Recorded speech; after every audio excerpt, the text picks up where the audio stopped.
Paulin Félix, on commence avec vous. Vous êtes le président du comité régional handisport et sport adapté de Guyane. Depuis une vingtaine d'années, vous militez pour que les personnes en situation de handicap puissent accéder à tous les sports qu'ils désirent.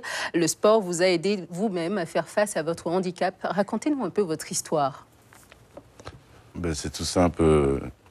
Dans mon parcours de vie, à l'âge de 20 ans, brusquement, je me suis fait agresser par des skinheads, donc je me suis retrouvé dans cette situation.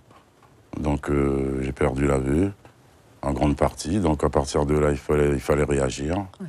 Et c'est vrai que le sport a été un vecteur important dans ma vie, puisque ça m'a permis de sortir et d'aller vers un parcours de vie qui, aujourd'hui, aussi bien professionnel que familial, est assez accompli.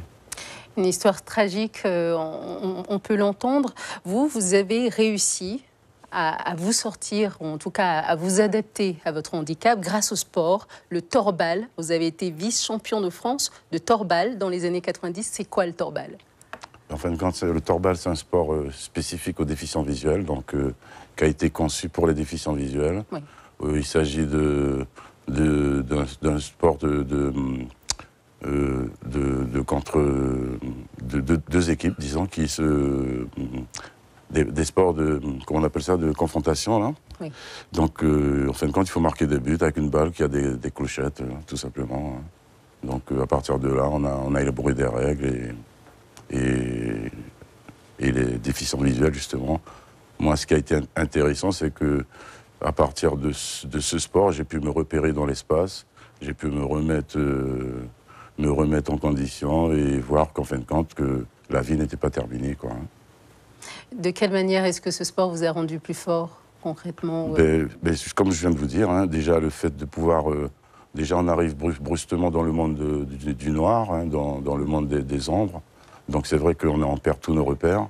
Donc il faut déjà s'habituer à tous ces repères-là. Et ensuite, à partir de là, il faut repartir. Donc moi, j'ai dû repartir professionnellement. Donc j'ai dû rapprendre le braille. Et le braille, c'est le braille... et pour faire de la musique, moi, je suis accordeur de piano, donc j'ai dû faire le braille intégral, le braille abrégé, ensuite le braille musical. Donc voilà, il y a tout un parcours...